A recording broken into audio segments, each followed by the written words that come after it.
সকালবেলা ঘুম থেকে উঠেই কিন্তু প্রচুর এক যুদ্ধ করা লাগে, যে যুদ্ধে কোনো অস্ত্র থাকে না। যুদ্ধ করতে করতে আপনি এতটাই ক্লান্ত হয়ে পড়বেন যে আপনার আর সকালবেলা এক্সারসাইজ করা লাগবে না।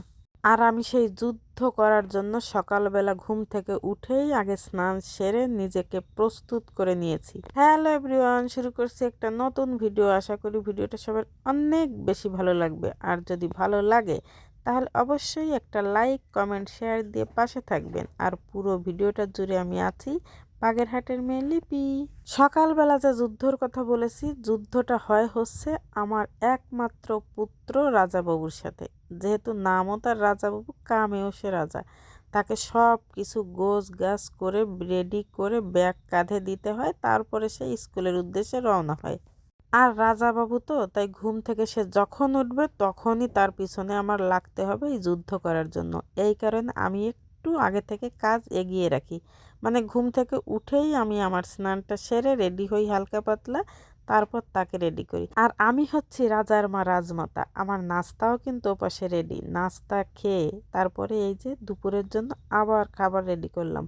কথায় আছে না ভাই, পেটে সইলে পিঠেও সয়। আগে খাওয়া, তারপরে বাকি সব কাজ। এই কারণে আমি টিফিন নিতে কিন্তু একদমই ভুলি না। রেডি হয়ে এই যে আমাদের আন্ডা বাচ্চা নিয়ে আমরা দুই বোন বেরিয়ে পড়েছি। তাদের নিয়ে রাস্তায় বের হওয়া আরেক যুদ্ধ। মানে নারীর জীবন যুদ্ধ করতে করতেই যায়, সংসার, সন্তান, স্বামী, সব ক্ষেত্রে। সে তো বললাম বিয়ের পরের কথা, ভাই বিয়ের আগেও যে যুদ্ধ নেই এটা কিন্তু কেউ বলতে পারবেন না। বলেন তো গাইস, কথাটা আমি সত্য নাকি মিথ্যা বলেছি? অবশ্যই কমেন্ট করে জানাবেন। আর এই হচ্ছে বিকালবেলা বাড়িতে এসেছি। গা হাত পা এমন টান ধরে মনে হয় যে ফেটে একেবারে রক্তাক্ত হয়ে যাব। আর আমার কাছে এবার মনে হচ্ছে শীত আমাকে বুঝিয়ে দিচ্ছে যে আমি না বুড়ো হয়ে গেছি। এবার তো আবার আপনাদের প্রশ্ন থাকবে, আমি কিভাবে বুঝলাম যে আমি বুড়ি হয়ে গেছি? এই বছর আমার যে পরিমাণ শীত লাগছে, কোনো দিন কোনো কালে এত শীত আমার লাগেনি। তো যার কাছেই বলি আমার কাছে প্রচণ্ড শীত লাগছে, সবারই এক কথা, তুমি মনে হয় বুড়ো হয়ে গেছো, তার কারণে তোমার এত শীত। তো যাই হোক, সবার কথাটা কিন্তু আমি মেনেই নিয়েছি। হ্যাঁ, আমি বুড়ো হয়ে গেছি। তবে গাইস, আমি শারীরিক দিক দিয়ে বুড়ো হলেও মনের দিক দিয়ে কিন্তু এখনো অতটা বুড়ো হয়নি।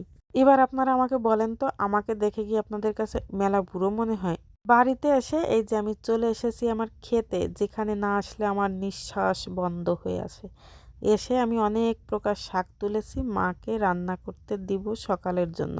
অবশ্য বিকেলে যদি শাক পাতা এভাবে তুলে রাখি, সকালে মার অনেক তাড়াতাড়ি হয়ে যায়। তার কারণে বিকেলবেলা কাজটা একটু করে দিলাম। আর করতে করতেই আপনাদের কাছ থেকে বিদায় নিলাম। টাটা।